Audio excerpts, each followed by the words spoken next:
Assalamualaikum warahmatullahi wabarakatuh. Hello guys, who are you?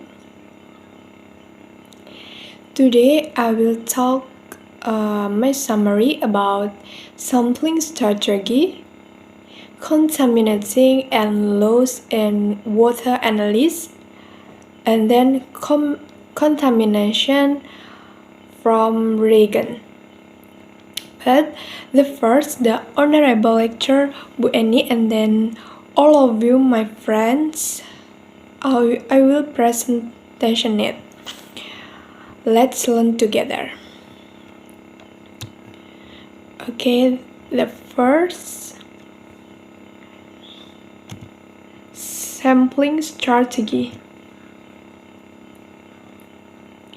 Water sampling aims to analyze and control so that it's mined for us in daily life, both of drinking, for bathing, and others. Sampling is collecting a certain volume of a body of water to be studied. Although in a small volume, it still has the same properties as the original water.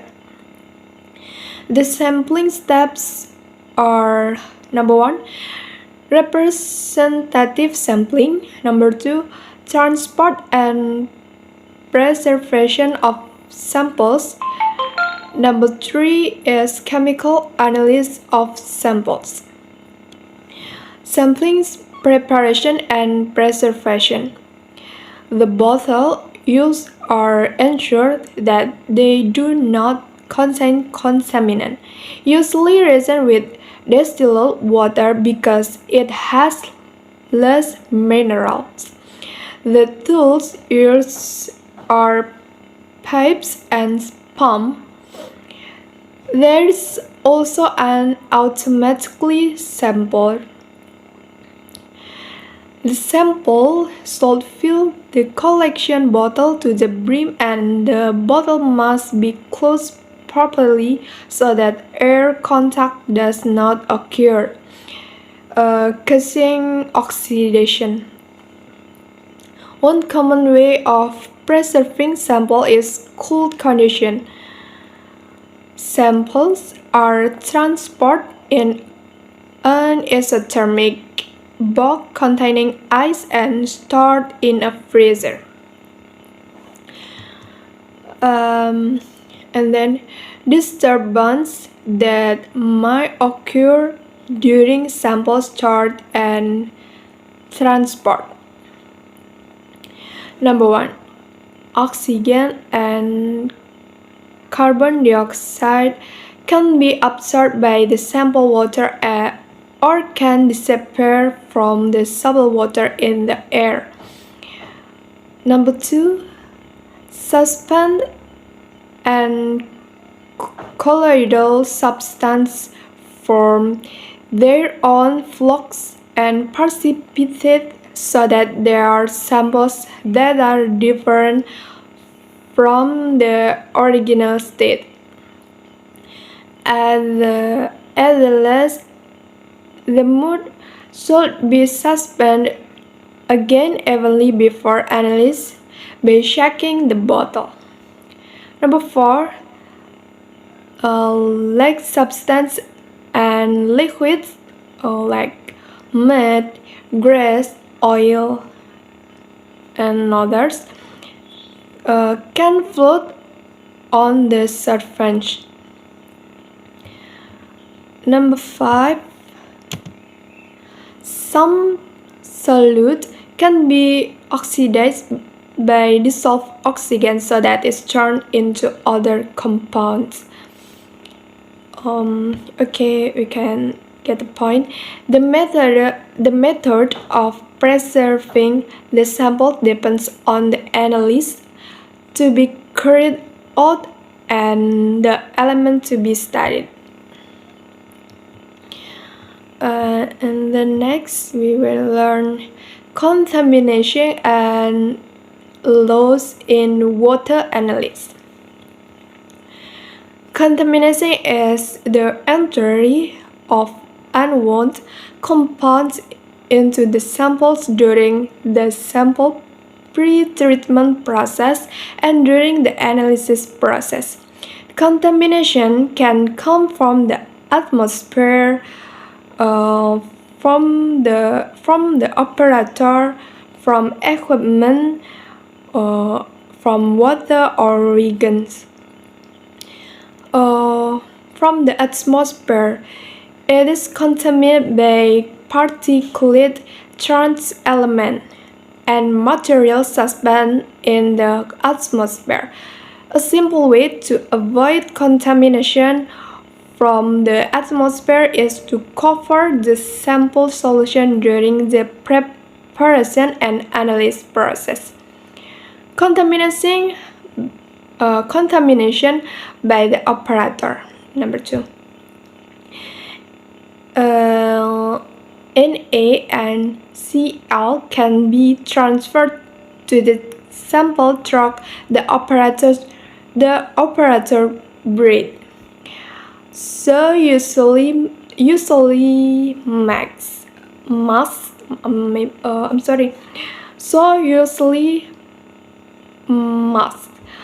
gloves, and laboratory coats are used to reduce contamination.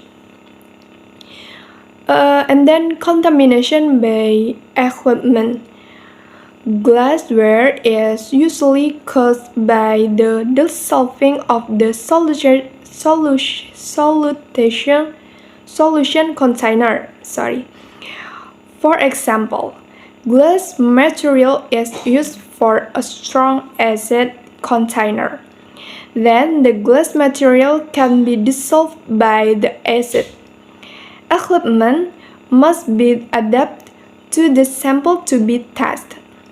To avoid contamination, what was done was washing glassware with dilute H2SU4 or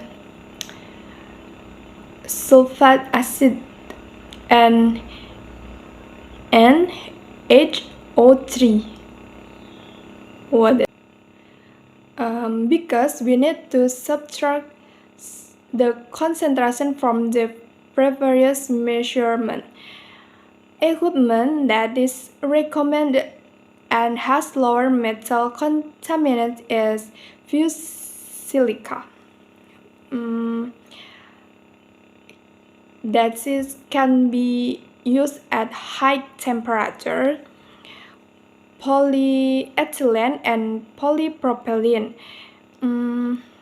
They are resistant to the reagent used. And then Teflon. It can be used at 300 Celsius. And then PVC. Contamination from water. Because water is used in large quantities, its purity must be considered. To reduce metal contamination in water, the water must be passed through a column of ion exchange resin or distilled twice. Okay, distilled twice. Okay. And the last, contamination from reagents. Reagents contamination is grouped into 4 namely. Number 1, mineral acid and ammonia. Number 2, an organic solid. Number 3, organic reagents. And then number 4, organic solvent. Mineral acid contains several metal ions. There are several levels of reagent, namely extra pure acid, that is containing very low levels of metal, and then ultra pure It is the concentration of metal is quite low, but there are some elements contained. And then analytical Reagen, great acid. It is a metal according to those listed in the table. Okay, ammonia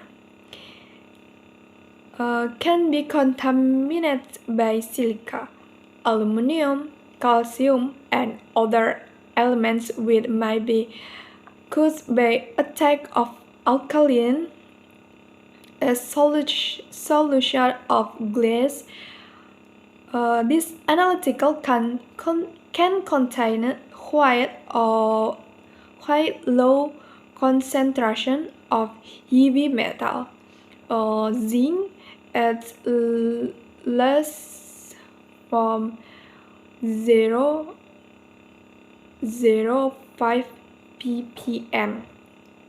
This is due to the absorption of the metal by the glass. And then inorganic solid. Inorganic solid Reagen quality. Inorganic solids are usually pure enough to be used directly without pre-purification, but the blank control solution must be prepared. Analytical Reagen range from 0.1 up to 0.3 ppm lead. Purification by means of crystallization. And then organic reagents or chelating. It usually contains a metal that is coordinated in a coordinate manner. Metals are usually derived from solvent or reagent used in the synthesis of ligands. Organic solvent, the metal content is usually low, but other compounds are usually soluble. For example, CCl4 and CHCl3, if left unchecked, will produce COCl2 oxidation result which interfere with metal determination by the Detection method. And the last is loss analysis. At the stage of preparation, separation, and determination, the analyte can be lost due to several factors, namely number 1, absorption, number 2, volatilization, and number 3, co-precipitation or settling. Okay guys, there are 3 material from environmental chemistry. I hope we can get the point, and then we can increase the knowledge about environmental. That's what is that one is about water analysis and contaminating and in air material. Okay, I think it's enough. Thank you for your attention, and wassalamualaikum warahmatullahi wabarakatuh. See you.